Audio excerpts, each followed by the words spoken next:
Alrighty, should be going live here just a minute.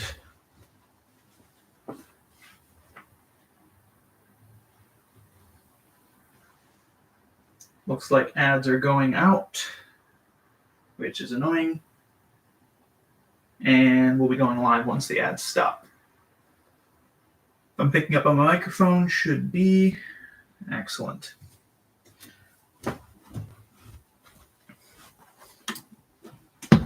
So just let a couple people flow in first before we get started with the Retro Deck Showcase. Going to be starting with 1999, of course, being that is the first widely played retro format that I have built. So we'll just wait for a couple people to come in. If the microphone's working, are those old binders in the back? Flood asks, yes. We got Legends Awakened on the left and Stormfront on the right, and the Stormfront one is actually in use, which I'll just take that off the setup for a minute so that I can show. I accidentally bumped the camera there, but I've been working on a Stormfront binder with all of the cards that I have from Stormfront. So a lot of them are in decks, so the binder looks a lot emptier than it actually should be because I have a lot of these in like 2009, 2010 decks. So I'm hoping to get more of these binders sometime in the future, but they don't pop up that often unless I just like go out of my way to get them. So just have what we have for these. So I got 9 people in. We're going to start in about 1 or so minutes, just kind of waiting for a couple more people to show up if they want to, and we'll start showcasing the decks. We're not doing games today, just doing a retro deck showcase. If you guys follow the Holland Phantom channel, that channel also does did a retro deck showcase this week. Great friend of the channel, Holland Phantom. Still does also retro games, which sometimes I wish I still did retro games. Those were fun to do. But we'll do a live stream with retro games sometime, hopefully soon. This room that I live in now isn't necessarily great for streams, though, just because it's not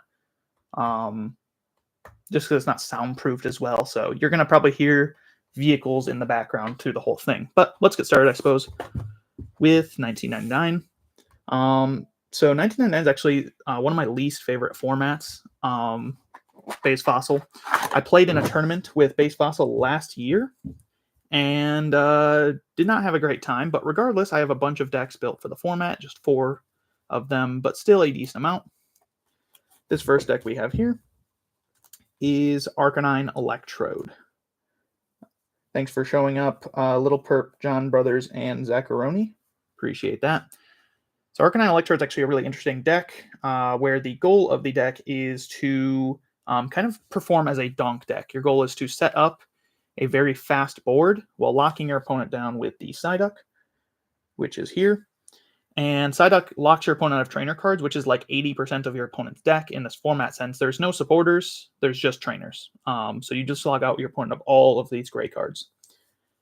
And then you kind of just go in for the sweep. Electrode powers up for Arcanine's takedown, which does 80 damage, and you just use that with Defender, which is a really neat card that reduces damage done to you by 20, including your own attacks. So Arcanine takes almost no recoil, and you just try to sweep through your opponent by taking away their entire hand, locking them out of trainers, and then you just kind of blow through them with Arcanine.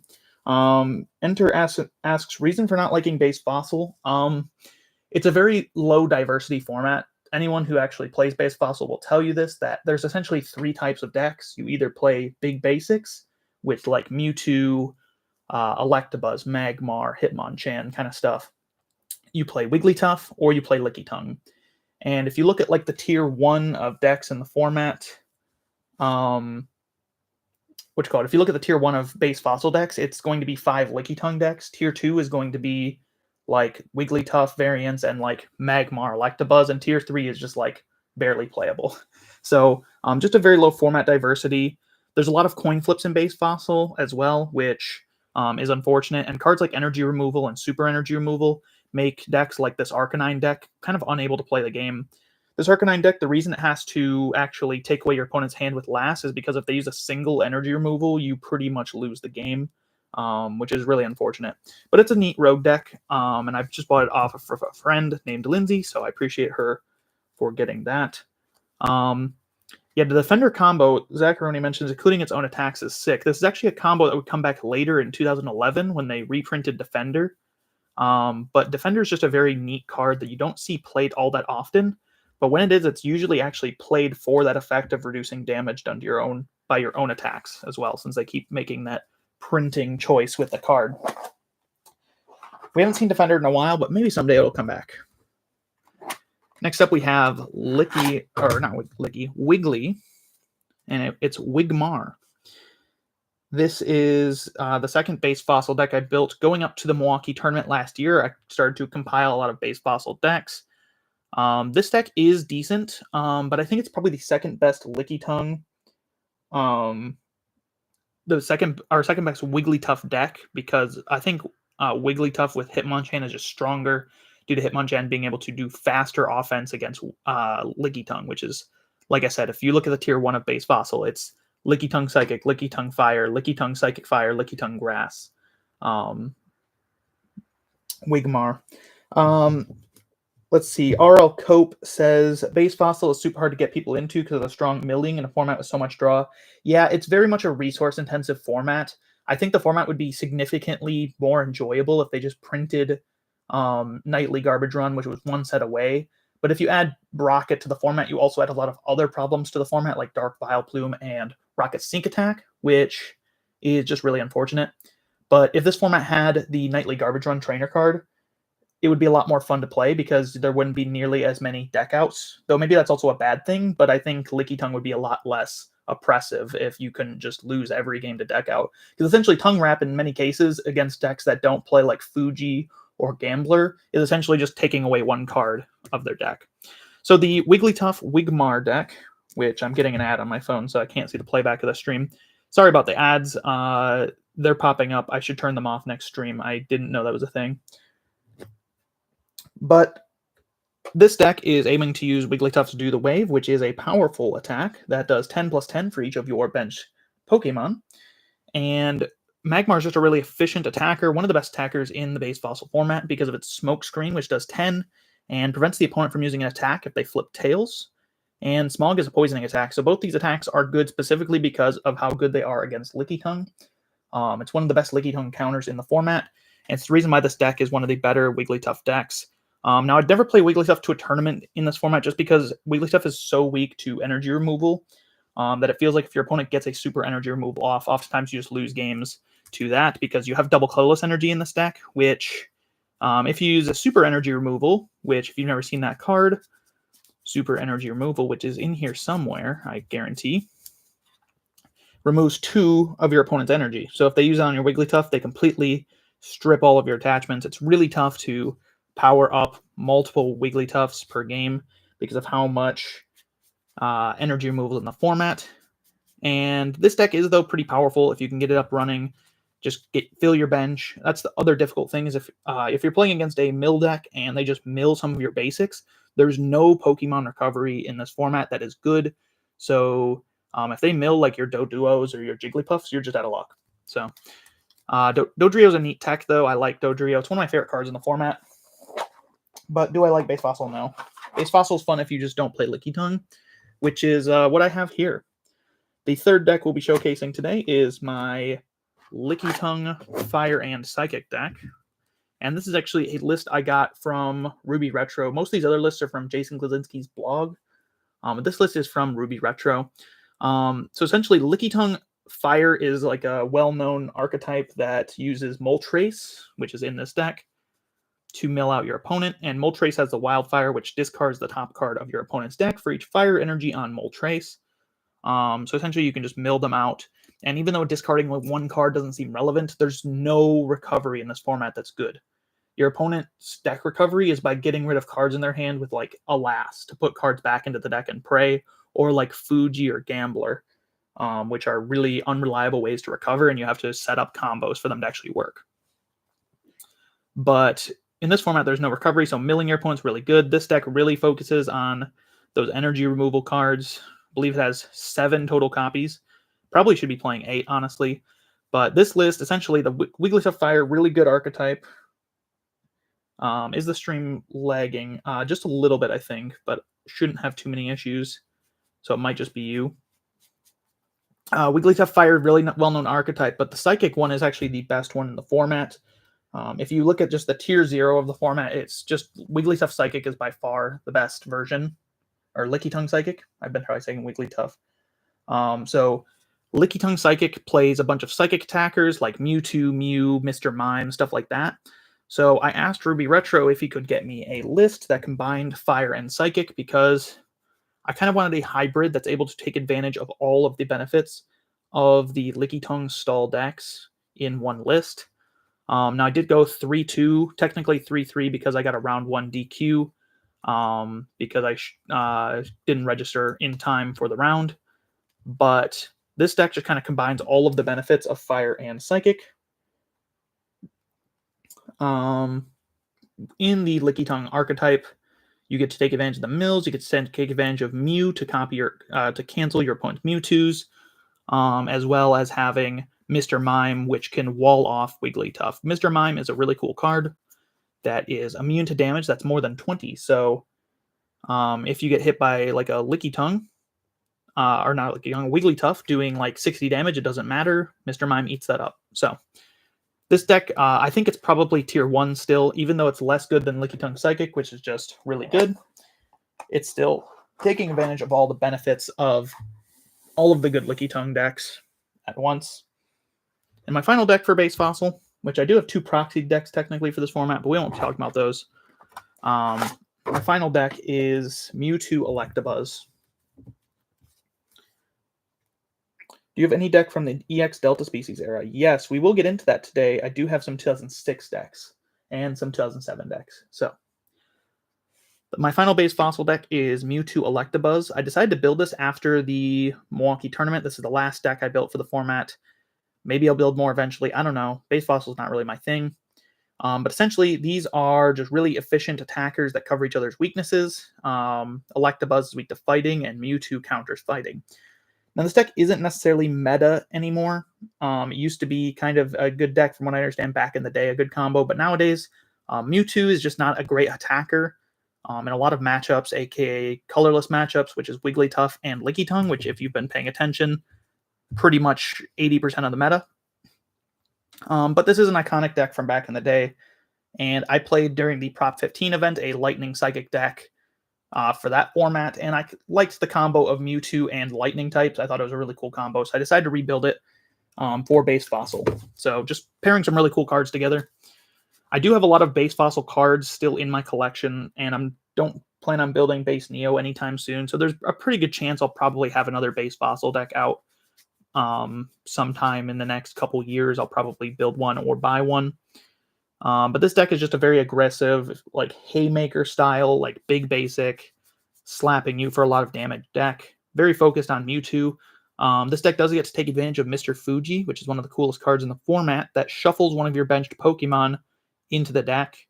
And why it is so good in this format is because you can use Mewtwo, which has energy absorption, which attaches 2 energy cards to Mewtwo. And you can attach a bunch of energy and shuffle Mewtwo back into the deck, preventing yourself from decking out. Since deck out is pretty much the most common win con in this format. And Rattata's here, which is neat because he's got free retreat and a psychic resistance. So free retreat's pretty good. 1 energy 20 is also really good. One of my games I won at the Base Fossil tournament, to stress how important decking out is, one of the games I won at the Base Fossil tournament was a Lickitung Fire versus my Lickitung Fire Psychic deck. And we both had similar starts, but he took his 2 mulligans off of the... When you take a mulligan in this format, you take 2 cards. So he drew his 2 for mulligan, and that lost him the game because he decked out because he drew 2 more cards than I did during that game. So just Base Fossil, you're kind of playing a different game. You're not really playing Pokemon similar to anything it is nowadays. It is a skillful format, but it's not a format I particularly enjoy. So don't expect to see many videos about it. It's not great to play, in my opinion, but I know it's got its fans out there. And it's a relatively cheap format, all things considered. So if you haven't ever given Base Fossil a try, it's at least worth proxying, I think, or playing on TCG1, the online simulator. And just give it a try. You never know if you'll like it. it's not my thing, but it may be yours. So we actually have a big skip going on this. I don't have any 2002 decks yet, which is the format I plan to build next. I don't have any 2000, 2001 kind of decks because that's still kind of in the era of base set. However, eventually I will be building 2002 era decks, which is a format I really like. So next we're going on to 2004. Hello, Greninja Force. Thanks for coming to the stream. Just doing kind of a showcase today of the retro decks in my collection. We're going to be getting probably to 2008, 2009. We're not going to be starting 2010 today just because I have way too many 2010 decks to show. We'll do that another stream, I suppose. But 2004 is a pretty neat retro format. I only have 2 decks for it because it's a very expensive retro format. Even the world decks are several hundreds of dollars usually, and 2 of the world decks are actually really bad.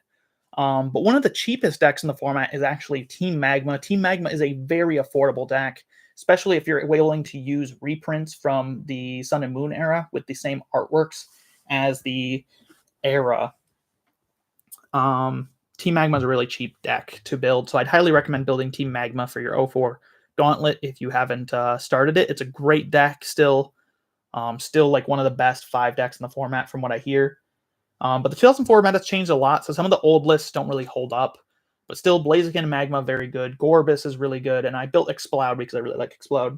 Greninja Force asks, I have a question. How do you get your older format decks? A lot of it is bulking. This is kind of it's kind of the ugly truth of retro is you got to be willing to get your hands dirty. You got to be willing to dig in bulk boxes if you want things to be cheap. Like you can spend a ton of money if you want on just buying whole decks from other people or just slowly, amassing cards, but it's going to be very expensive if you're not willing to dig in bulk bins. So bulk bins is my biggest advice. Also, just buy damaged cards. If you're willing to buy World's Championship cards and you can replace them later, just it's a good start. Try before you buy with proxies even. You don't get the 200 retro decks or 180 where I'm at now by buying all the cards near mint, English, and pretty. Sometimes you got to buy Japanese. Sometimes you got to buy World Championship cards. Sometimes you got to buy damaged cards, and a lot of times you have to bulk. Now, 2004 Magma is one of the cheapest decks of the format. However, I decided to do a bad idea, which was blinging out my Magma deck. So this deck is nearly fully reverse, which took away the cheap aspect of the Magma deck because the entire deck, spare 3 cards, is reverse hollow. The 3 cards being TV Reporter, which TV Reporter is a misprint card where the reverse hollows were not printed, I don't believe, in the United States. So they were only printed internationally from what I remember. There's some kind of limitation on the print run. I may not be entirely correct on my facts on that one. But essentially, TV Reporter is the rarest reverse hollow card in the English language of all time. Several $100s for copies of Reverse Hollow TV Reporter, so I don't have those reverse. However, every other card in the deck, including the Underground Expeditions and like the e-reader cards, are reverse. The strategy of the Team Magma deck is based around Team Magma's Groudon, Team Magma's Camerupt, and where is the Claydol? There he is. These are your core 3 Pokemon. And Magma's Groudon is the main attacker. He can only attack if you have a board of full Magma Pokemon. And you need 4 or more Magma Pokemon in play. So also if your opponent has Magma Pokemon in play, that counts for the Power Saver Pokebody that he has on it. And he has 2 really powerful attacks. Linear Attack does 20 damage Snipe, which seems weak, but at this time is actually pretty good. And Pulverize does 50 plus 20 if your opponent has 2 damage counters already on them. So essentially, the Linear Attack sets up that damage ahead of time, so your Pulverize can do big damage. So it's just a really big basic. 100 HP on a basic at this time is just astronomical. This is like the kind of HP that 2 prizers have. Even some of the 2 prizers have 90 HP, and this is a single prizer Magma's Groudon with 100. So you're just going to use this really big Pokemon to do really big damage. Because it is fighting and dark type, you not only hit one of the best weaknesses in the format, being fighting, allows you to hit Delcatty and Magneton and Dunsparce, which are popular Pokemon, but you also can use special darkness energy, which at the time there was no basic darkness energy. There was only special darkness energy. which made your attacks do 10 more damage. So you get a damage boost as well. Greninja Force asks, is it fine to use reprints such as Professor's Research instead of Juniper? Yes. I mean, realistically, if you're going to a tournament, no. But if you're just doing it for your own fun sake, then, why not? Sprite Pony says, blinging costs a lot in retro. This is coming from someone who's trying to shine up their Cyndaquil collection. Yes, I do not recommend blinging your retro stuff until you start getting like really deep in. Just go with min rarity if you can. This was a bad idea to bling out my Magma. And Antoine asks, money aside, what format would you recommend for someone who has only experienced Pokemon through the last 4 years of Standard? Sun and Moon to Lost Thunder is a really fun format. Control aside, that format is dominated by Control, but casually the format's a lot of fun. There's a lot of really iconic Zoroark, Gardevoir decks that are really cool. Malamar and Blacephalon are also really fun. And that format's not too expensive, and it's still closer to Modern. That's a format that is closer to Modern, so it feels more like modern Pokemon than something like 2010 or 2009, 2004, these old, very popular formats. But if you have more money and you want to try these 2004, 2009, 2010, these really popular old formats, then you can also do that. I also really like 2017. Both the Worlds format and the Nationals format are really fun. So basically, Camerupt is here to accelerate energy into play. So Camerupt has Overheat, accelerates an energy into play, and he also hits Fire Weakness, allowing you to hit Grass types, which Groudon's weak to. And then your Claydol lets you move the energy around your board. He's the biggest piece of the deck. So not only does he also hit Psychic Weakness, but which allows you to hit Gardevoir for weakness, but Claydol takes one-hit KOs on lots of Pokemon with its attack, which does 60 damage if you have more cards in your hand than your opponent. Which is kind of hard to achieve with this deck, but if you can do that 70 damage with the special Darkness Energy, you can actually one-shot Gorbis, you can one-shot Gardevoir EXs with weakness if you get to like 80 damage, or you use this deck's other tool for dealing damage, which is the Stadium card. So, Stadium card being Desert Ruins, which damages EX Pokemon in between turns.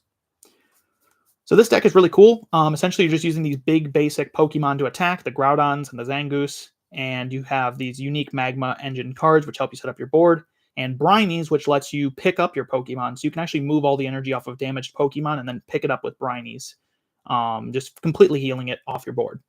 So this deck is really cool. Really like 04 Magma.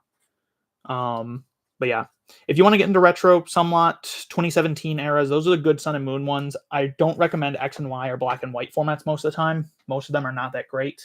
And they're getting more expensive because of Gym Leader Challenge, making a lot of staples really expensive.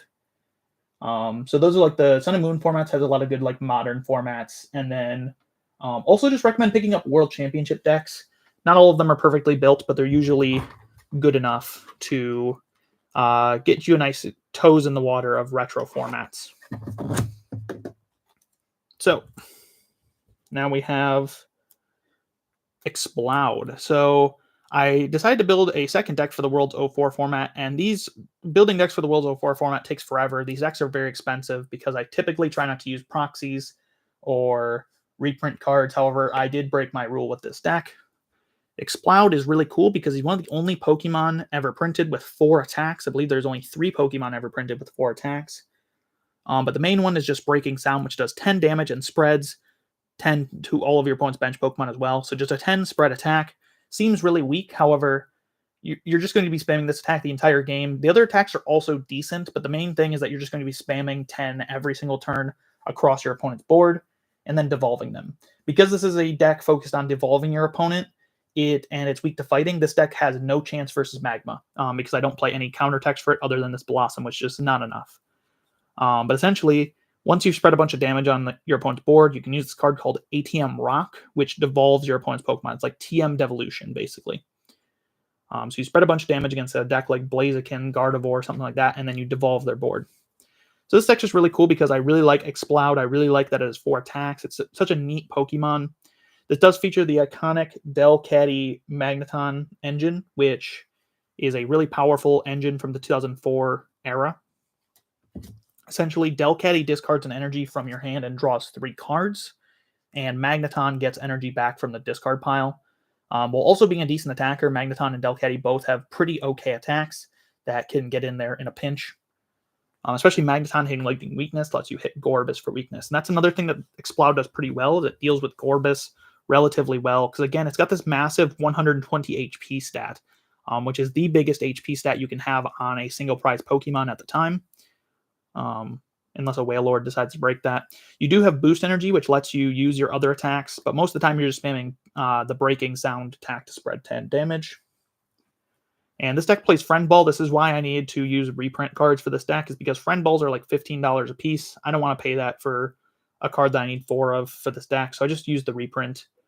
It searches for a Pokemon with the same type as one of your Pokemon or one of your opponent's Pokemon in play.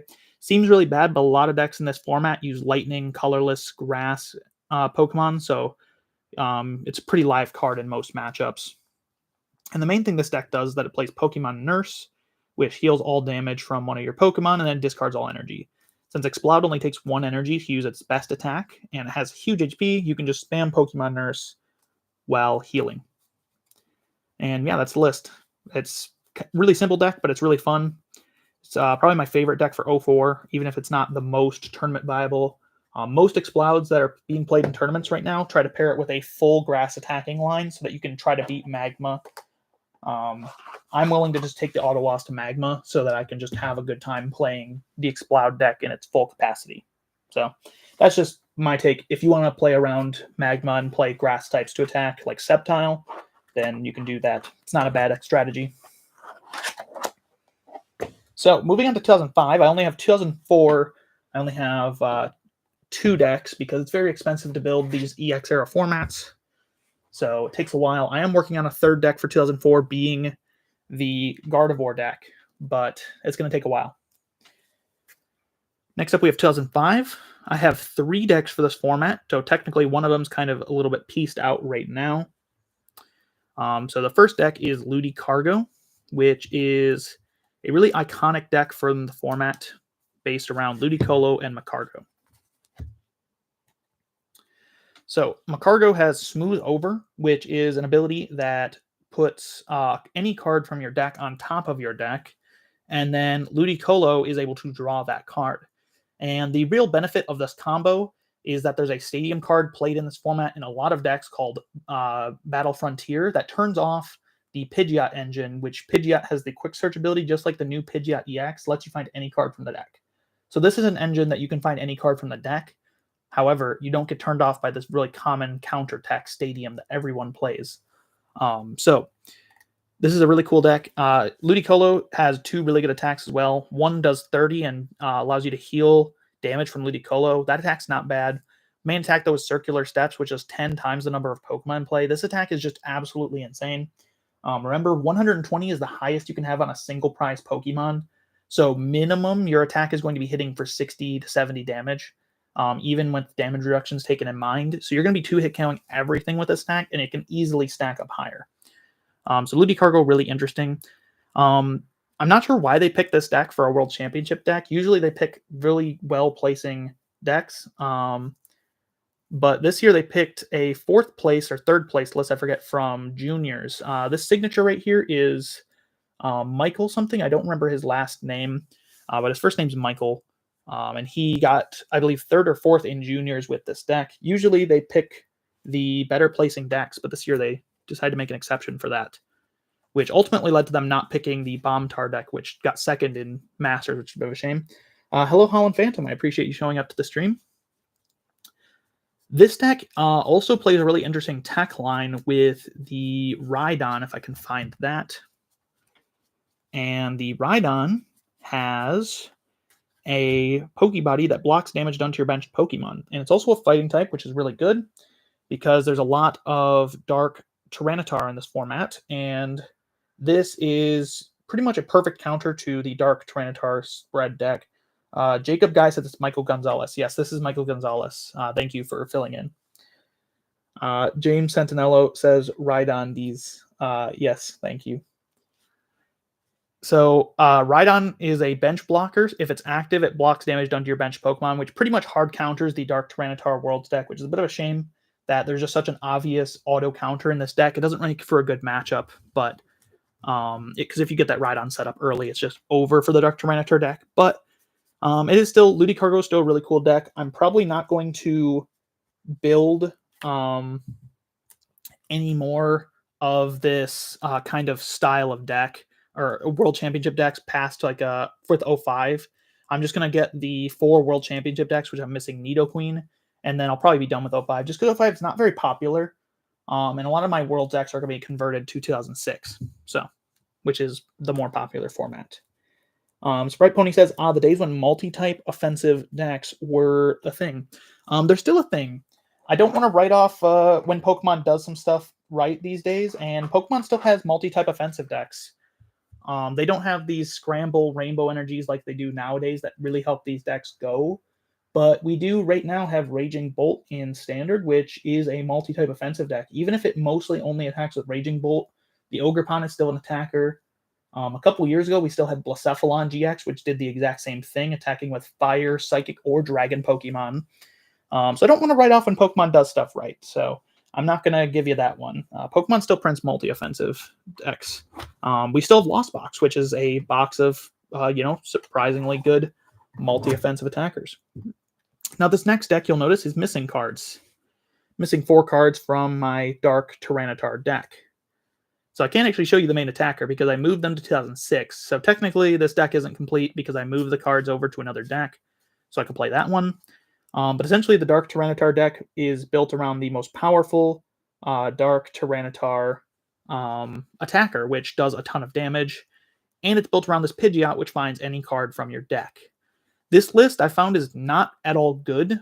Not only is the deck just kind of underperforming because it's not the best Dark Tyranitar deck, but it also, they printed the World Championship deck with the incorrect Jirachi. This is not the Jirachi the deck is supposed to be playing. This is, I believe, is it Takuya Yoneda's deck? I don't remember who played this. It's probably not Takuya Yoneda. But this list got second in the senior division, and it played 2 of the Wishing Star Jirachi, which is a great consistency card. This list plays the Make-A-Wish Jirachi, which is not nearly as good of a card in the deck. So I've played this deck before, and this deck even goes out of its way to play Metal Energy for the attack on the other Jirachi, and this Jirachi cannot use its Mind Bend attack. So there's a lot of deck space committed to attacking with the other Jirachi, which you can't even do. And Pidgeot's just not a great engine when everyone's out to counter it in this format, in my opinion. But it's still a cool deck. It just doesn't really compete, I don't think, in the same way that some of the other decks do. The main problem is that there was a really good Dark Tyranitar deck that took second at this year's World Championship called Bombtar. And that deck is arguably one of the best decks in the format, but they chose not to print that. They chose to print the senior division Dark Tyranitar deck instead of the Masters division one. So we missed out a bit. Greninja Force asks, I want to build Duraludon VMAX. What list is good to play? So for Duraludon VMAX, he really only had a couple formats where he's really good in late Sword and Shield and in early Scarlet Violet, from what I remember. I'm not really an expert, but I remember around the time of 2023 Worlds, there was a deck called Arcdum, which sounds like a very mean name, but essentially it was Arceus, Duraludon, and Umbreon. So you play Umbreon VMAX, which hits weakness against Gardevoir and Mew VMAX, and allows you to Gust. Duraludon's like a counter card, which allows you to counter special energy decks like Mew VMAX, but also like, it doesn't really counter Mew VMAX, but it somewhat counters Mew VMAX, and like Lugia V-Star, and Arceus, which sets up your attacker of choice. So you could build it for 2023 Worlds. I believe it took second in one of the divisions.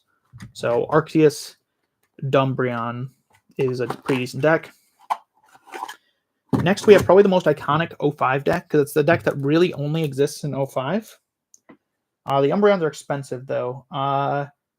It's not expensive if you buy the English ones that are like min rarity. But you could potentially, if you're... Yeah, it says Juniors Division. So yeah, Juniors Division, Arceus Duraludon took second. It's a pretty decent deck. You can also buy like Korean or Japanese Umbreons, and they're much cheaper on eBay. That's what I did for one of my decks, so that's one I recommend. Tonya says, I like the current standard meta.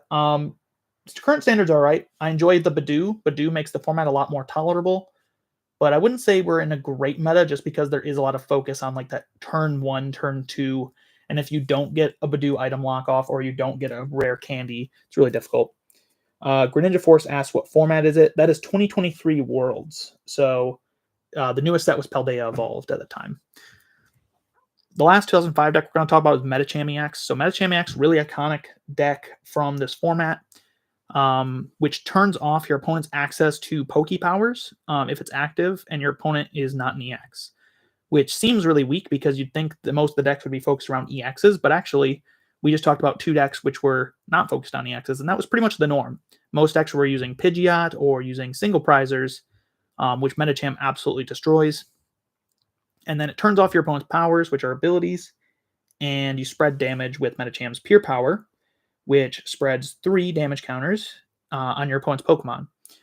And it seems bad, but you actually don't want to take knockouts if you don't have to with Metacham, since you can set up a ton of damage on your opponent's board and then take your prize cards all at once. So you stay behind in prize cards the whole game, basically. You don't allow your opponent access to use Scramble Energy. And someone that said that above, RL Cope says, I really hope we get a Scramble Energy retrain when Megas come out, something like Triple XL. We do actually have a Scramble Energy retrain legal right now called Reversal Energy. It's not very good, though, because single prizers as a whole are not great as attackers. Evolved single prizers, anyway. So this Metacham deck, you shut off your opponent, and then you start swinging for lots of damage with Pure Power or Sky Kick, and then you just have Energy Removal 2, which is a disruptive card.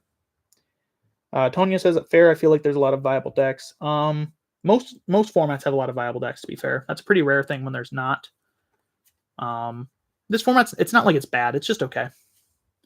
And the main reason you want to stay up on prize cards in this format is called Rocket's Admin, which is essentially like Iono.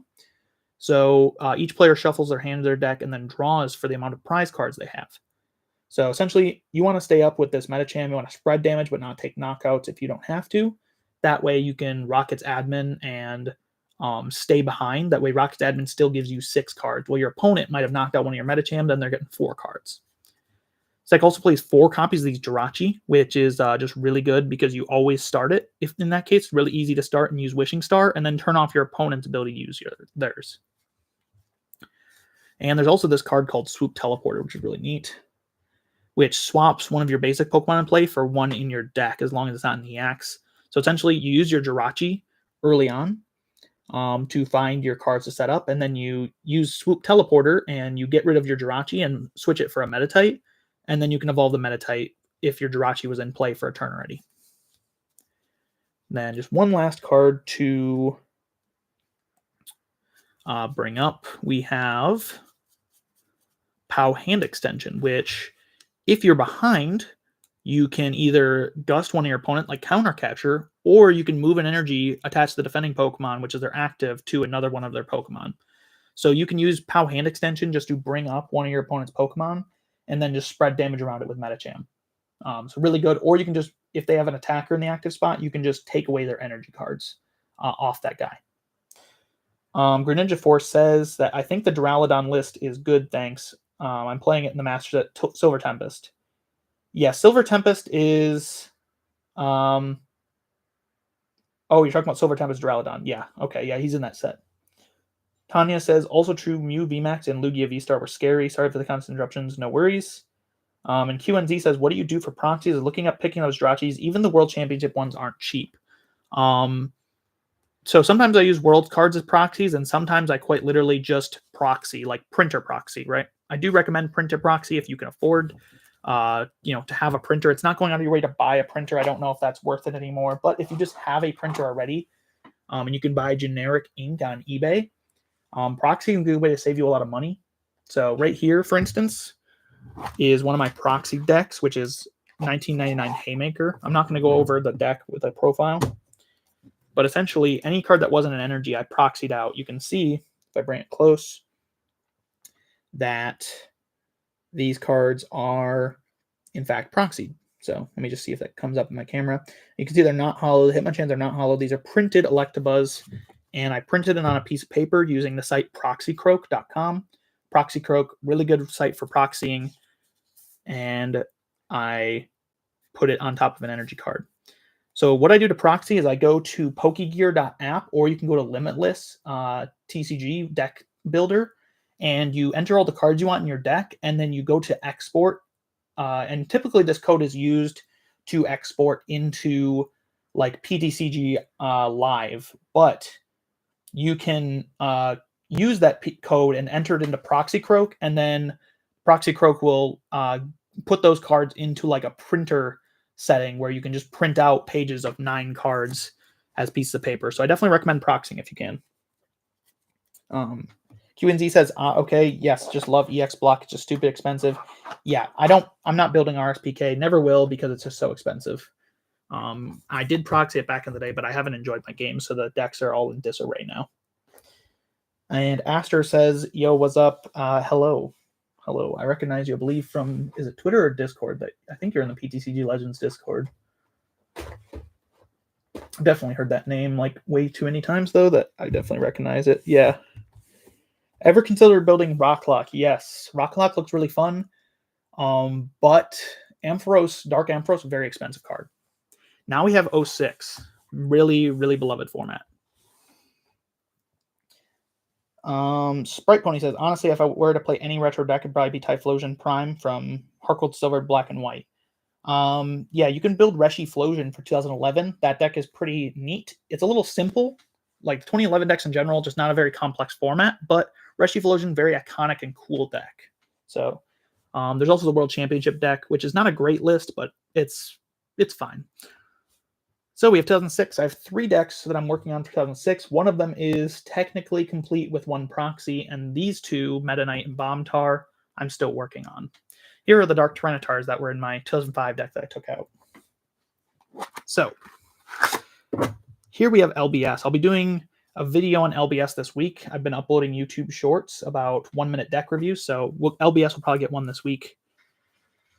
Essentially, this deck is based around its namesake, L Lugia, B Blastoise, and S Steelix. And Blastoise has the Energy Rain power, which allows you to attach as many water energy like to your hand. So it's like Baxcalibur, where you can attach as many water energies as you like per turn. But in this case, they take 10 damage when you do that. Blastoise has got a decent attack, but the main attackers of the deck that we're going to be focusing on most of the time are Lugia and Steelix.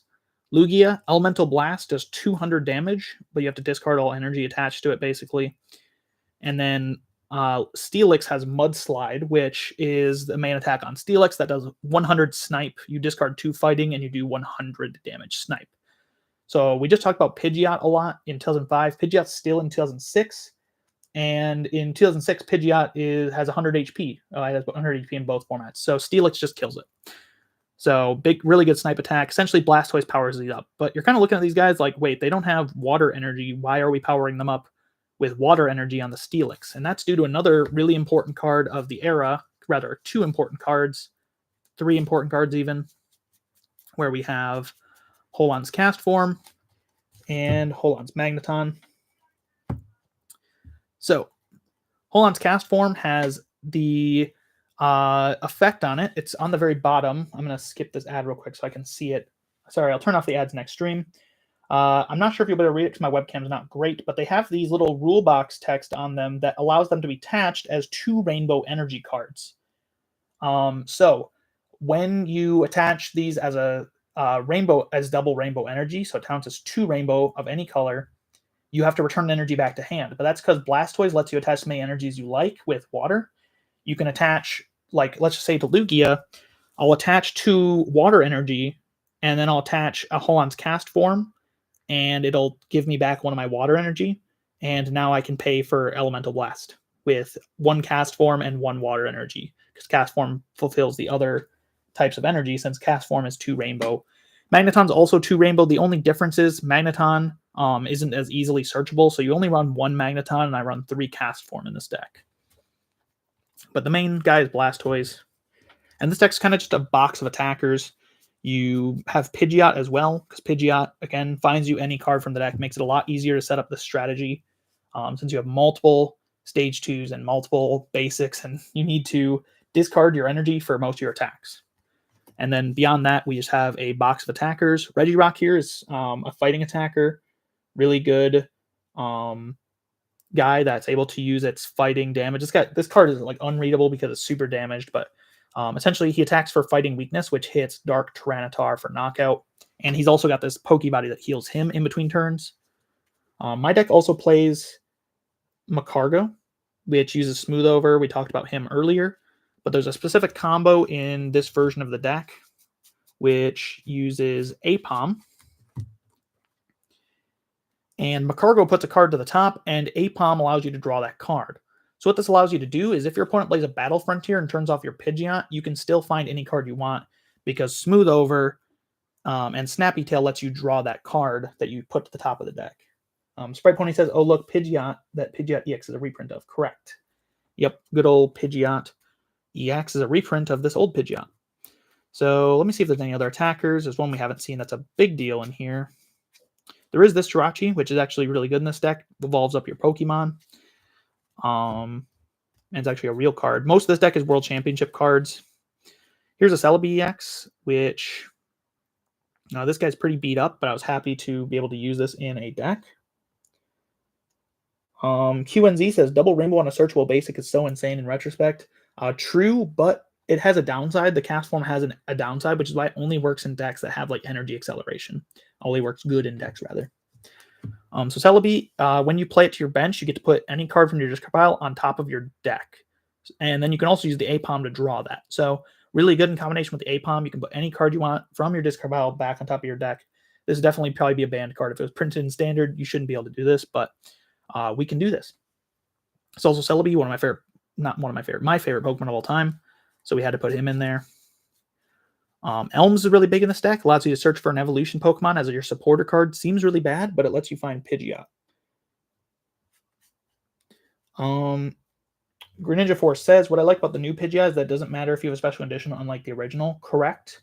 So back in the day, Pokepowers, pretty much all of them, not every single one, but pretty much all of them, did not work if they were affected by a special condition. I actually liked this because it made special conditions more relevant to the game than just damage buffs. We've thankfully seen a little bit of a resurgence of special conditions, but for a while they were just completely absent from the game because they were pretty much irrelevant. They just lowered the attack damage by 20 and added burn to a card, which is just not very interesting. In this format, special conditions, very good. Pretty much up until they made that change with abilities in 2011, special conditions were always really good. However, Pidgeot in this instance has free retreat. So even if you do burn or poison it, it's possible for Pidgeot to retreat out of that. So it is a disruption, but it's not too much of a disruption to Pidgeot in specific. Though a lot of Pokemon like Blastoise can really get taken advantage of if you're playing against a Flariados deck, which is a common deck of this era. They can bring up your Blastoise with the Spider Trap attack and poison and asleep it. And then the Blastoise can't attach energy, so it can't get out of the active spot. So that's why you have to play Switch in this deck. So LBS, really, really iconic deck. The most iconic deck of the EX era. I have a Proxy Latias Star in here, unfortunately, because I don't own a real one. There's a Holland Mentor, very nice card as well. It's one of the real cards I put in this deck because I didn't have any more Worlds prints. But yeah, LBS, super iconic, super beloved deck. 2006 is one of the coolest formats. Just very expensive to build, so my decks are using it as many Worlds cards as possible. Already had to take a drink, but we're back in. Next up, we have two works in progress. This is Meta Knight, which is a very iconic deck that took top 4, I believe 10th place, and 2 in the top 32 as well at that year's World Championships. I'm still working on this one, so it's not complete yet. I do have this Metagross. It's just in my cube, so I do actually have all 3 of these Metagross.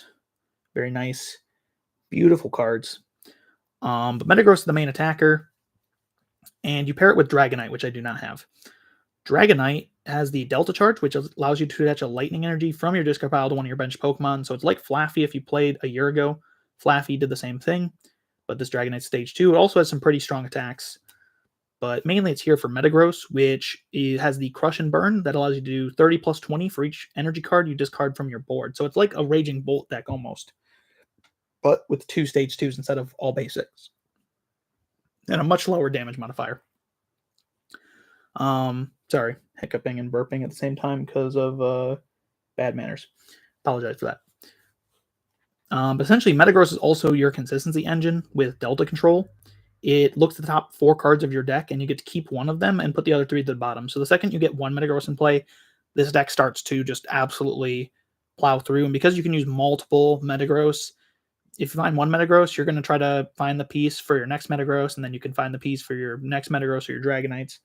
This deck really goes. Sorry if I mispronounce this, but Bjarn or Bjarn, one of the two, says that I have the Dragonite's my favorite card. It is a really cool card. They're very expensive though, so I still don't own mine yet. I will have to get 2 eventually. This deck also plays the Holon engine, which I didn't mention before. Essentially, there's a bunch of supporters by the name of Holon, and the reason they are all good, despite being usually like not that strong of effects, is because of Holon Transceiver, which searches the deck or discard pile for a Holon supporter. So essentially, you have 4 copies of this card that just searches almost any of your supporters out. And this deck really, really likes the Holon engine.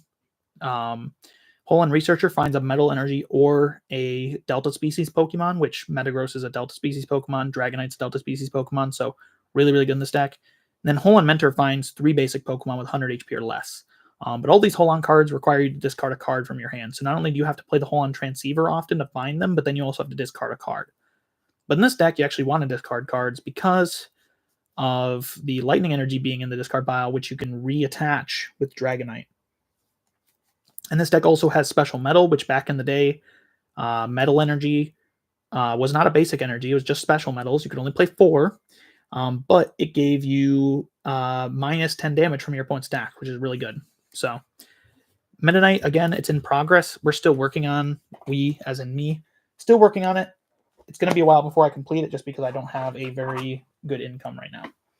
YouTube is my only income. I wish I would have set up donations on the stream, but I have no idea how to do that. So next time, I guess. Then we have Bombtar. This is another work in progress. I stole some cards from my 2005 deck for this one because 2006 is a format I plan on playing a lot more than 2005 because 2006 is more popular. I think it is the cooler decks in my opinion. 2005 is still all right though.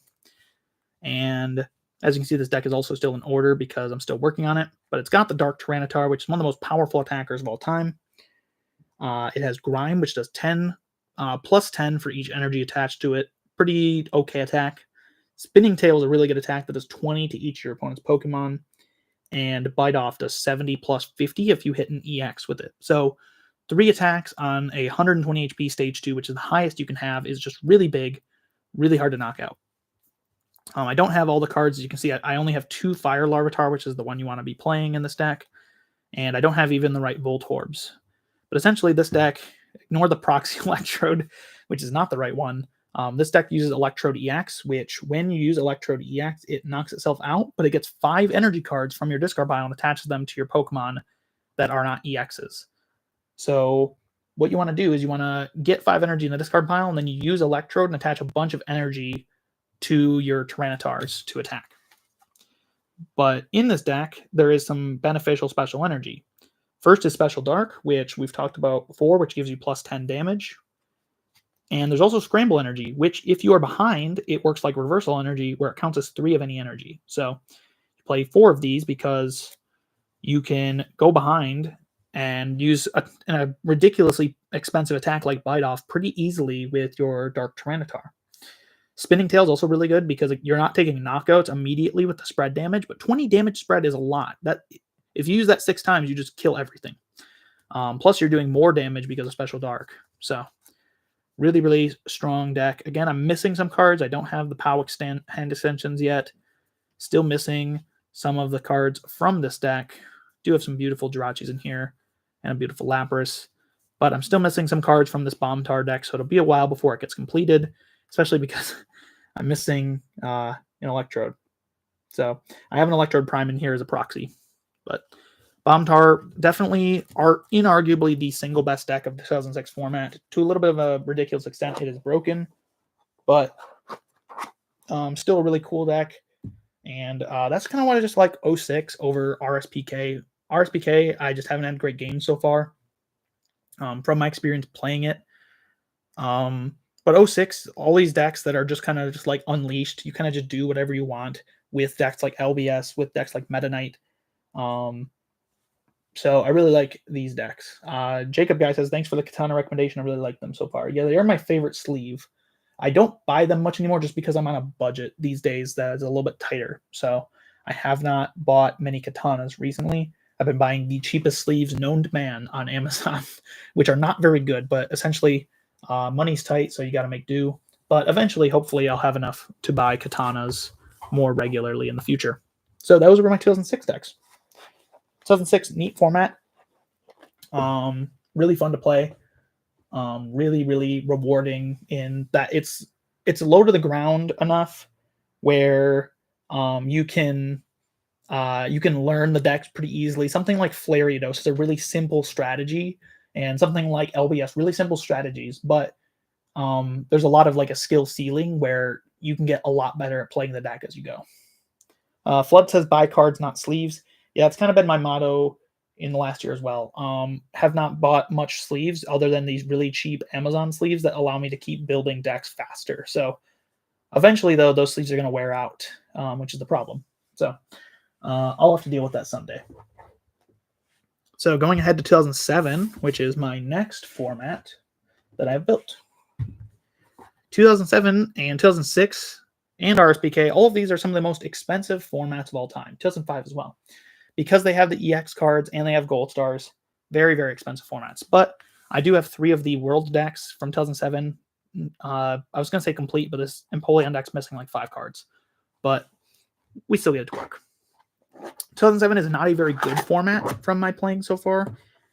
Because there's not good hand disruption, it's hard to make comebacks. But there's a lot of really cool decks in this format. One of these is Flyvies, which this deck is a spread deck.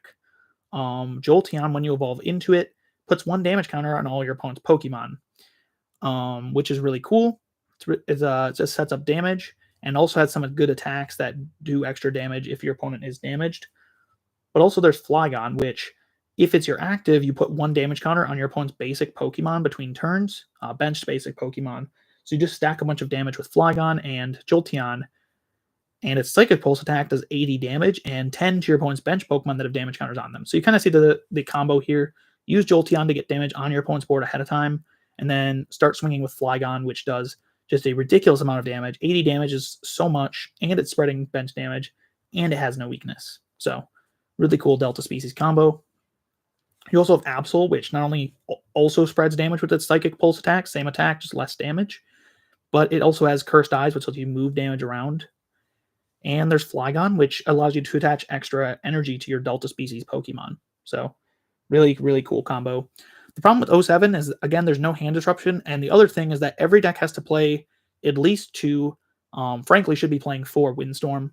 Windstorm removes your opponent's tool cards and stadium cards in play. And the tool card that you need to remove is Cessation Crystal, because essentially the way this format often goes is that if your opponent gets a Cessation Crystal early, they win the game. If they don't, a lot of times they don't. If they get the Cessation Crystal before your Flygon is like spreading damage, a lot of times you just lose the game because it's really hard to do anything. But sometimes you can get set up.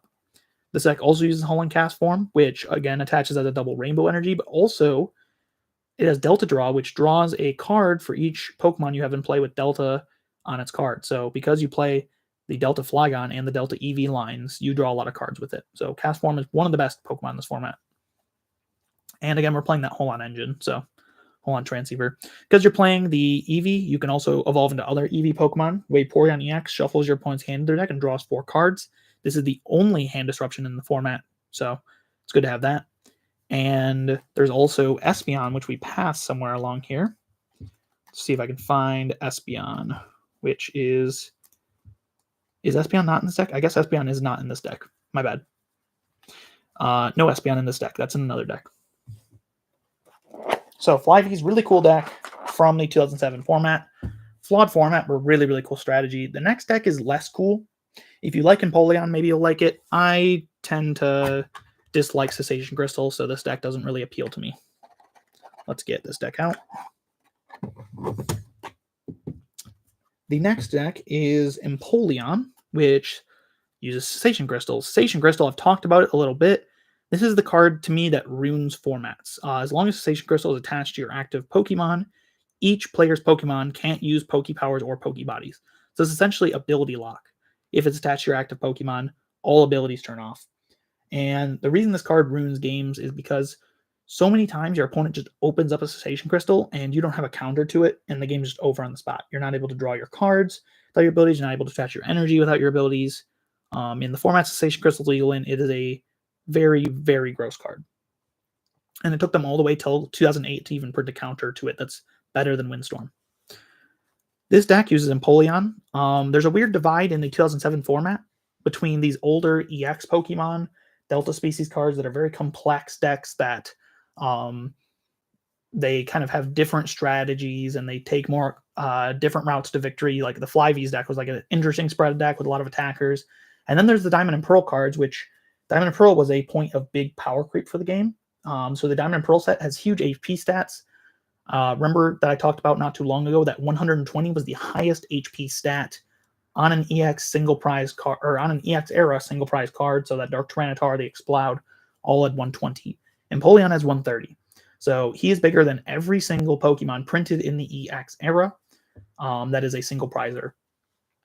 And later on, we would also see, or actually in this very set, we also see 140. So Diamond and Pearl really broke some numbers when it comes to power creep. So it was still a manageable power creep, but these Diamond and Pearl decks are very much simpler. Usually at the start of generation, cards are simpler. So Empoleon attacks 40 snipe and 70. Flip a coin if heads, you do 20 to one of your opponent's bench Pokemon. Very simple attacks. Not really much to the strategy. You just lock your opponent down and you hit them with this very big and powerful attacker. So that's what Empoleon does. I'm just going to take a drink real quick because my voice is going out.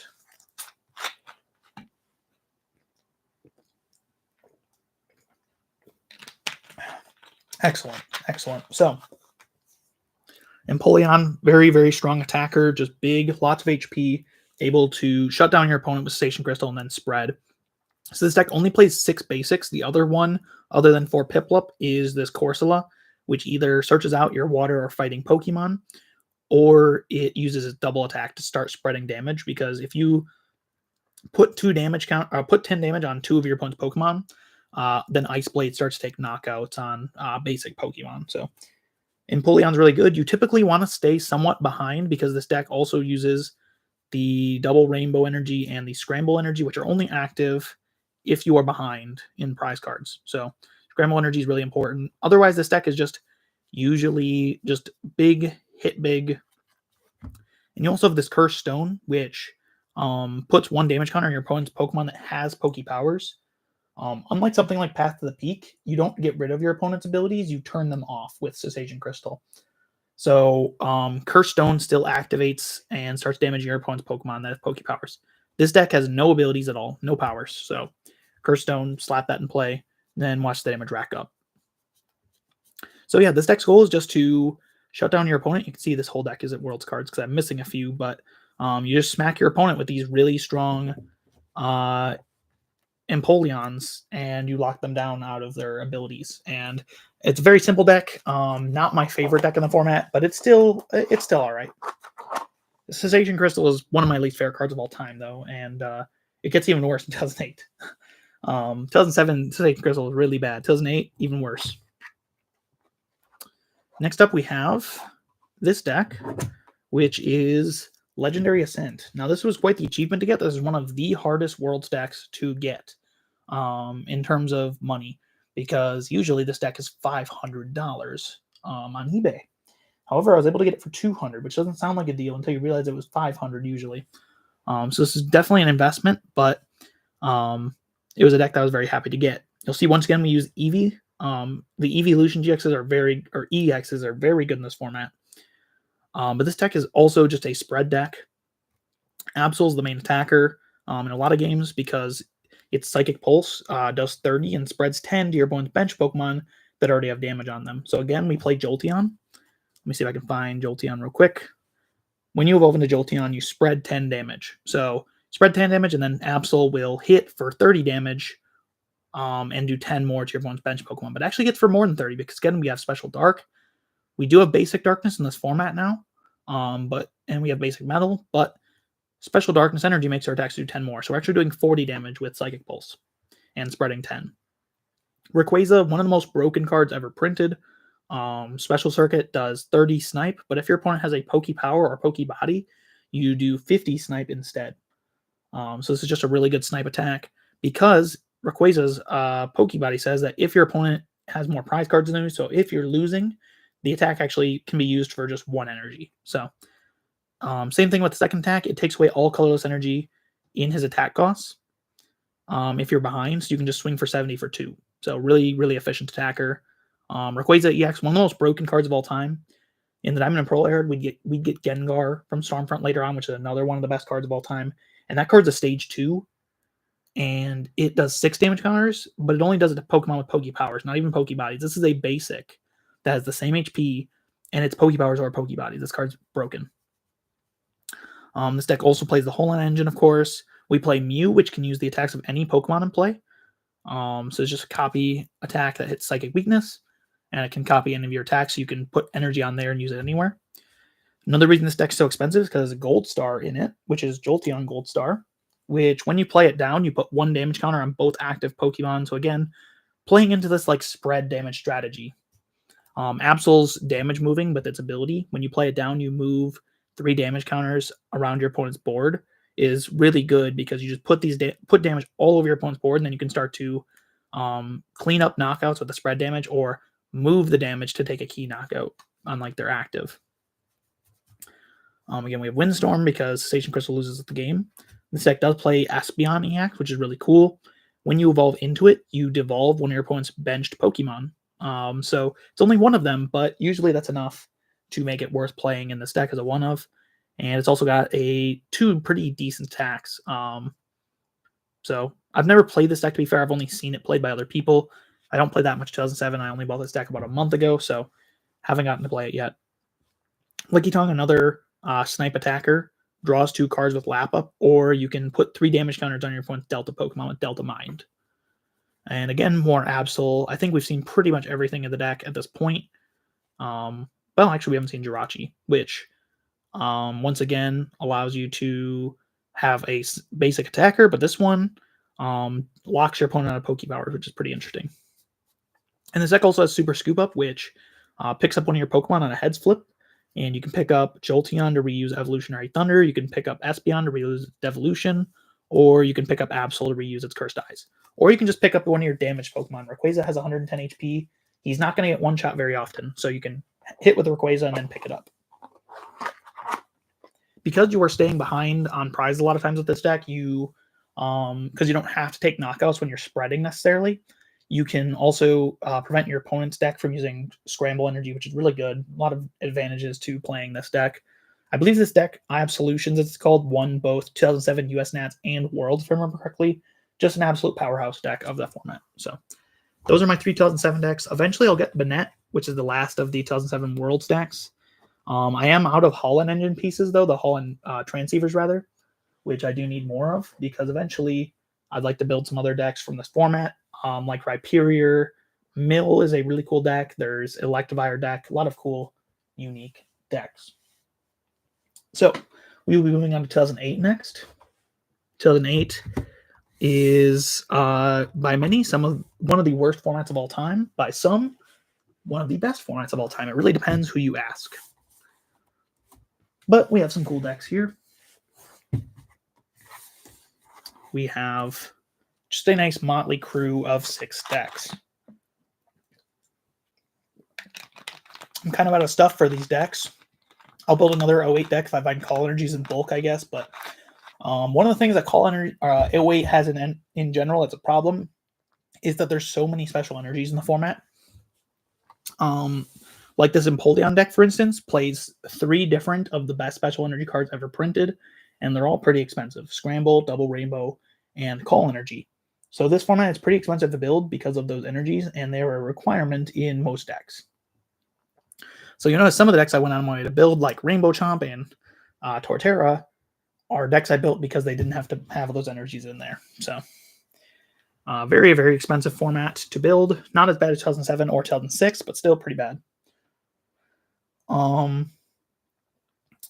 yeah, I don't have anything else to say about 08 other than that it's one of the most hit or miss formats of all time, depending on who you ask.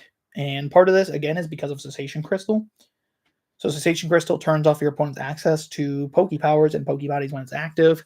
And there's a few decks that use Cessation Crystal in this format that their goal is just to never let you use a Poke Power for the entire game. And the other deck that enters the fray that's a really big deal in this format, the camera got tilted slightly. Let me just readjust that. There we go. The other deck that's a big deal in this format is Gardevoir. Gardevoir is one of the very few times we've had a deck that was tier 0 for a long time. And Gardevoir came out in the very end of 2007, Secret Wonders, and from its release to the time this format happened and it lost its access to special energy cards, this was a tier 0 deck, as it made up like 40% of the metagame. So this entire format is based around either Gardevoir or Cessation Crystal, pretty much. First up, we have Blissey. I like to call this deck the Big Pink Menace because it is a menace to play against. It's my favorite deck from the format, but it's disgusting. It's a Cessation Crystal deck. So again, you attach Cessation Crystal, and both players' Pokemon cannot use Pokebody or Pokebowers. So it's an ability lock deck. We don't care about our abilities. Our opponent really cares about theirs. Blissey, huge 130 HP on a stage 1. Huge point of power creep here. Remember that we talked about EX era. The stage 2 is at 120 max on a single prizer. This is 130 on a stage 1. No level X even required. We are in the level X era now, the Diamond and Pearl era. So just huge. And then it's got the attack Happy Chance, which does 20 plus 10 for each energy attached to Blissey. But before doing damage, you can get a discarded energy and attach it. So even if you only attack with 1 energy and you do 30, you can even do 40 just with 1 energy attached if you can get an energy back from the discard pile. So you're going to lock down your opponent with Cessation Crystal and Crystal Beach. Crystal Beach turns off double Rainbow and Scramble energy since they count as 2 or more energy. They now provide 1. It's like a weaker Temple of Sinnoh. And we use disruption cards like Energy Removal 2. This is my list. It's based on Con Lay's second place list from that year, but essentially it's just playing a bunch of turbo cards to find your Cessation Crystal as soon as possible, because if you just get that early Cessation Crystal, you win the game 90% of the time. So Pokedex is here to look at the top 2 cards of your deck and just go through. You get 1 card, you put the other to the bottom. I play 4 Pokedex in my list because it is just a sleeper card in this format, I think. Being able to thin your deck out and draw cards without using your powers is really big. Castaway finds an energy, a tool card, and a supporter, so it allows you to find a Cessation Crystal to put in your hand in case your opponent removes the next one. But you do have to watch out for Pachirisu. The other big thing in this deck is Hole on Energy. This is a special energy from Generation 3. Yes, Greninja Force says, I've seen this Blissey deck before as a Hole and Phantom video today. Yes. His list doesn't play a couple crucial cards. He's just running the I think it's the seniors list that he plays, which is the World Championship deck version. And Hole on Energy is really big. It says it provides colorless, but if the Pokemon it's attached to is not an EX and has a fire energy attached, you take away your weakness. So Blissey has no weakness if you attach a fire energy, and this deck plays like 13 fires, so you're definitely doing that. One of the cards that the deck that Hole on Phantom played didn't have, though, is fighting energy. If you have a fighting energy attached, your attacks effects are not prevented by resistance. So not only do you have no weakness, but then Pokemon like Dusknoir, who have a colorless resistance, doesn't matter anymore. You just go through it. So Hole on Energy FF, very good card. And otherwise, this deck just plays damage boost like plus powers and lots of Pokedex to get through the deck. Celio's Network, really, really good card that just finds any Pokemon that's not an EX. So I play a lot of TV Reporter in my deck, which draws 3 and discards a card. Again, being able to draw cards is really good, and you can discard energy that Blissey can then get back with the attack. So I think TV Reporter is better than Steven in this deck. Other than that, Blissey lists are pretty similar. The main thing is that I don't play a lot of Chatot. I just play 1, and I play lots of Pokedex so I can draw. Shout out to the Evan Rice signed wager. And Japanese card, which I use because it's a lot cheaper.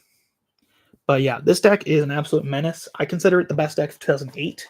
But I know Gardevoir is also really good. James says, yeah, 4 Reporter, 4 Pokedex, def correct. I run 3 Reporter right now. But 4 Reporter is probably correct. You can also there's a lot of matchups where some of your cards aren't relevant that you can just discard to get out of your deck. Because one of the ways this deck can actually go behind, you saw this in Hall on Phantoms video, is if you just get wagered to a 3-card hand, there's a lot of like cards that don't matter that you want to get out of your deck. You want to get the energy discarded that we are always getting full effect with Blissey. And you need to get your, like, if you don't have a relevant card, like Crystal Beach in some matchups, not relevant, get rid of it as soon as possible so you don't get bricked. That video is way closer than the matchup should ever be, just because, one, it didn't have the fighting energy to use Holon FF to its full effect, and two, he just didn't get the Station Crystal stick. Usually the Garchomp matchup is one where you go 6-0 with Blissey, because it's almost impossible to win as Garchomp. Next up, we have Gardevoir Gallade. Easily the most iconic, best deck of this format in most people's eyes. Gardevoir has Broken Telepath, which lets you use a supporter card from your opponent's discard pile, but you can use your own supporter for turn as well. So you get 2 supporters per turn. So that's why every deck is going to either be playing Gardevoir, or it's going to be playing Cessation Crystal usually to turn off Gardevoir. And then Psychic Lock does 60, and you turn off your opponent's access to powers during their next turn. So again, there's almost no powers being used in this format. Here's Call Energy here. Really important card in the next 3 formats, where the next 3 years of the game, where you can attach it. And if it's attached to your active Pokemon, you can end your turn by finding 2 basic Pokemon and putting them onto your bench. So Call Energy, really, really good card. Lets you set up even under Power Lock. This deck's going to use the Claydol engine. So Claydol is the most powerful draw Pokemon ever printed with Cosmic Power. Lets you choose up to 2 cards from your hand, put them on the bottom of your deck, and then draw until you have 6 cards in your hand.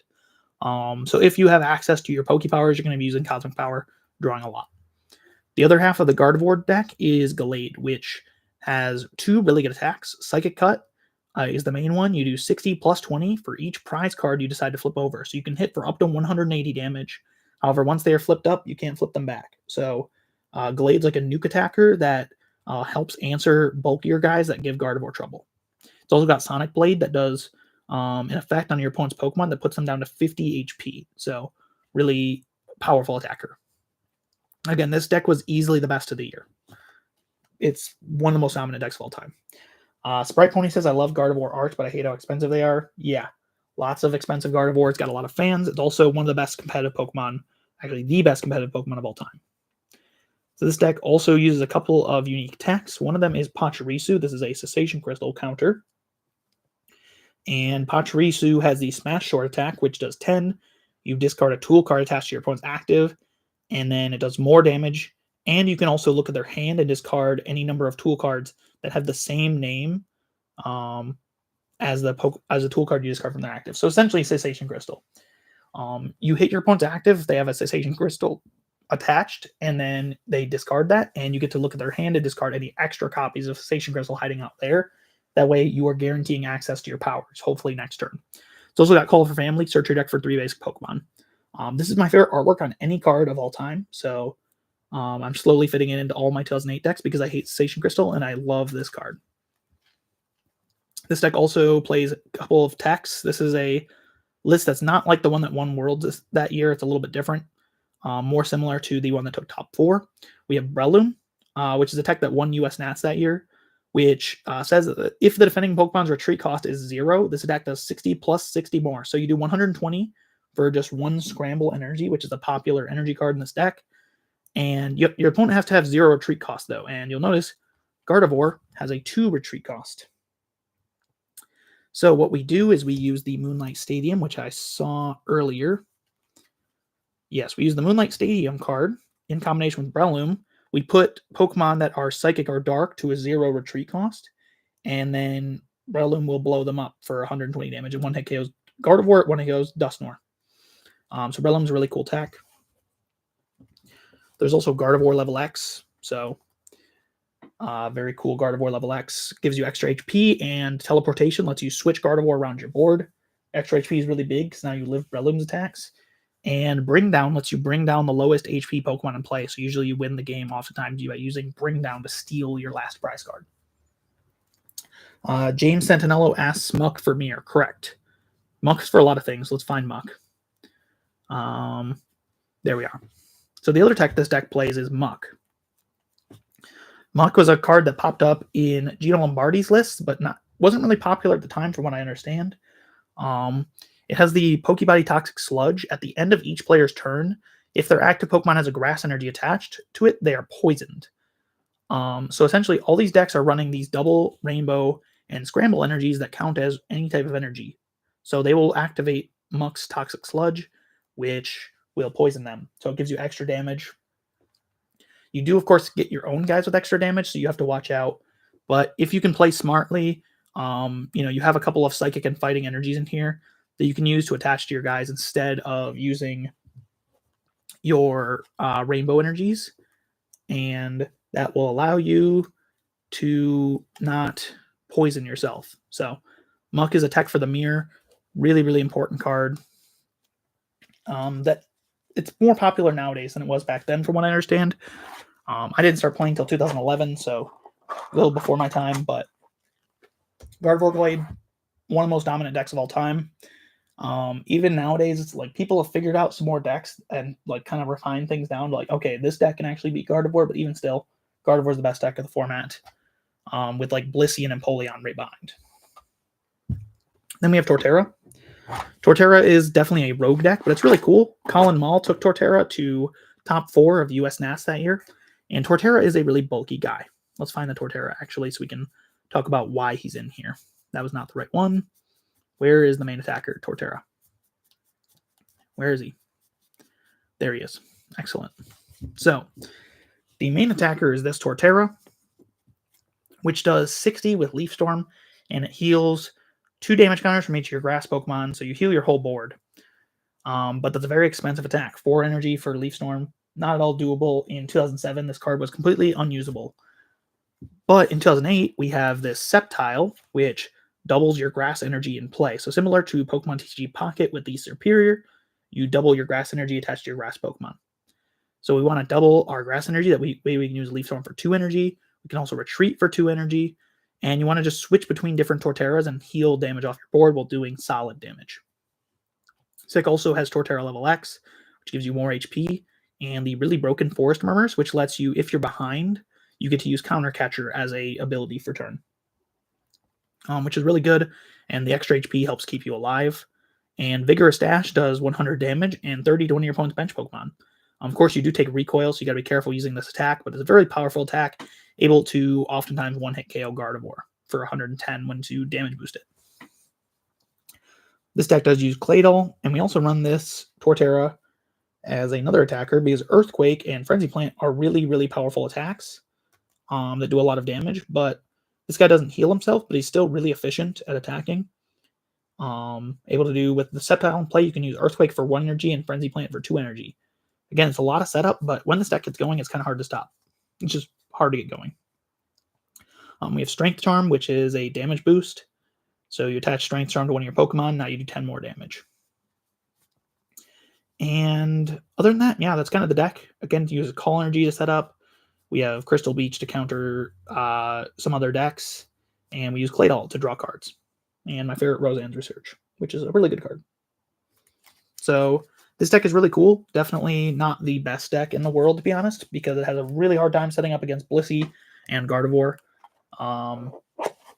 But if that deck is on the table, it's pretty much unstoppable. It's kind of like the Torterra deck from 2010, which, again, if it gets going, kind of hard to beat. Alrighty, so my voice is going a little dry. I'm not used to talking for an hour and a half straight. Next up, we have Rainbow Chomp. This is probably my worst deck I have built for this format, but it is cool. This was featured on the Home Run Phantom channel, but my list is a little bit different. So essentially, this deck is based around this Rainbow Scale Garchomp, which says that if Garchomp has energy attached to it, that's the same type as your opponent's weakness. So let's say I'm playing against Gardevoir, they have a Psychic weakness, and I have a Psychic energy attached. My attacks do 40 more damage, despite not hitting for weakness. So it's essentially like a pseudo-weakness modifier.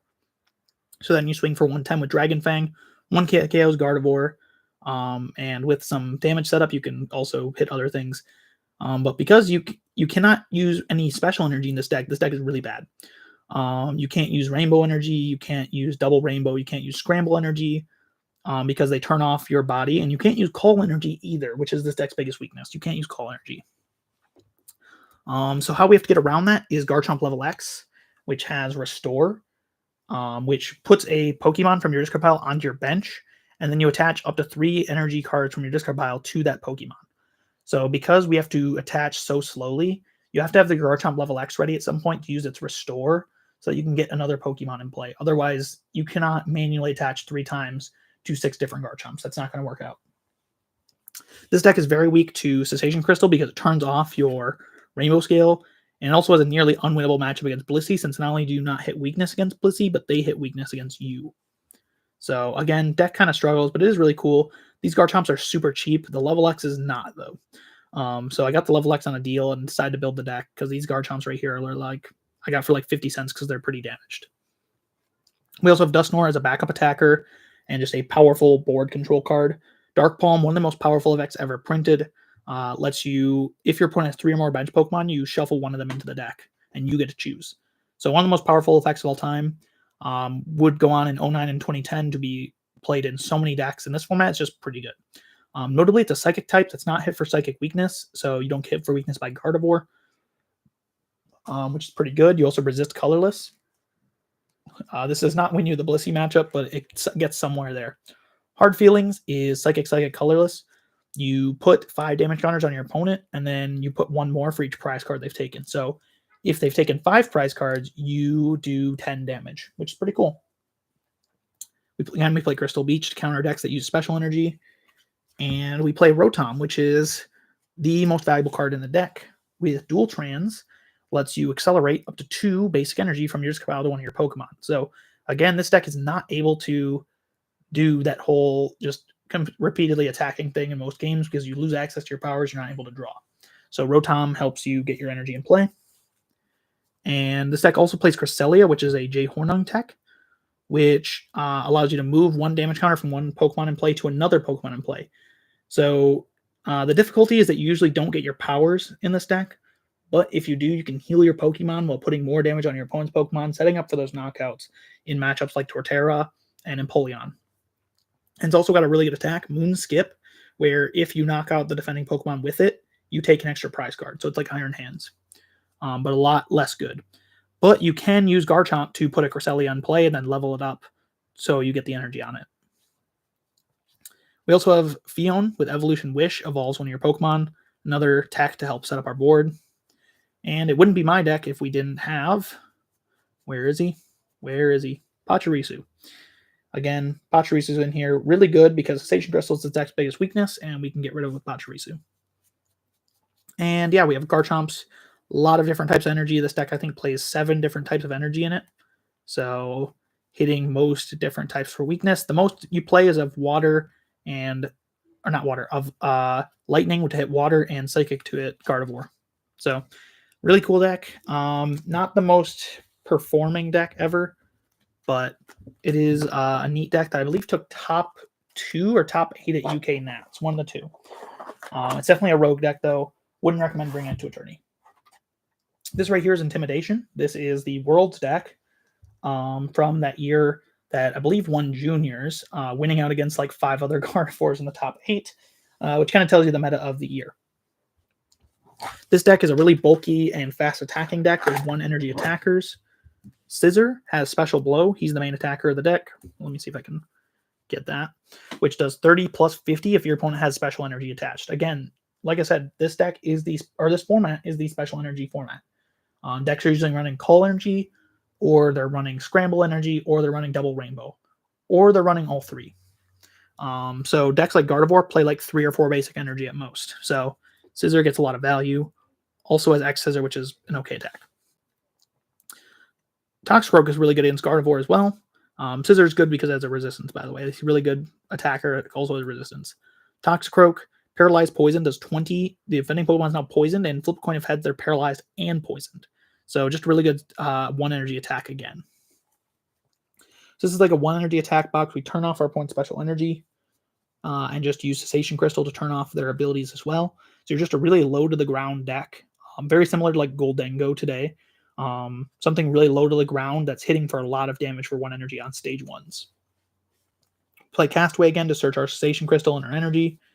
And there's also an Electrode in here, which is a unique tech to this specific deck, which was the Toxicroak was not super popular, and this Electrode wasn't super popular either. Electrode has the Ion Blast, where you may do 40 plus 60 damage with Ion Blast. If you do, Electrode does 100 damage to itself, knocking itself out. So you can choose to do 100 just to take an instant knockout. But if it's knocked out by its own attack, you can attach it as a special energy card to one of your Pokemon, which provides rainbow energy, which is cool. Haven't gotten to play this one yet just because I haven't played a lot of 08 recently, but it's a really cool deck. So hopefully we'll get to play some 08 soon because it's hard to justify bringing 08 to the local meetups, not gonna lie. Most people don't like 08, but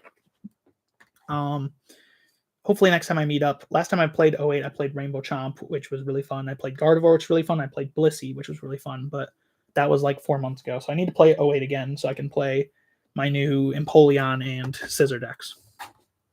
Speaking of Empoleon, we have the Empoleon, which I have not gotten to play more than once. I played it when it was still under construction, but this is Empozong. This is more similar to the top 4 archetype from that year. The one that won the seniors division is the one that a lot of people have built because that deck is the World Championship deck. That deck is less good in my opinion because Bronzong is insane. Empoleon is a really good attacker. Another insane Empoleon released for that year's World Championships. Dual Splash does 30 to 2 Pokemon, and Surf Together does 50 plus 10 for each of your benched Pokemon. But then you flip a coin, and if tails, each of your bench Pokemon take 10 damage. So this deck is mainly using Dual Splash because you actually want to stay behind so you can keep your Scramble energy, which only works if you're losing the game. Scramble energy is a reminder. Let's see if we can find it. Scramble energy says that if you're behind, this counts as 3 energy of any type. So you can use either of these attacks for pretty cheap if you're behind. The other attacker of this deck is another spread attacker, Bronzong. And Bronzong says that its Cursed Alloy puts 1 damage counter on your opponent's Pokemon in between turns if they have Pokepowers. So against the Gardevoir deck especially, Bronzong is really good at spreading a bunch of damage.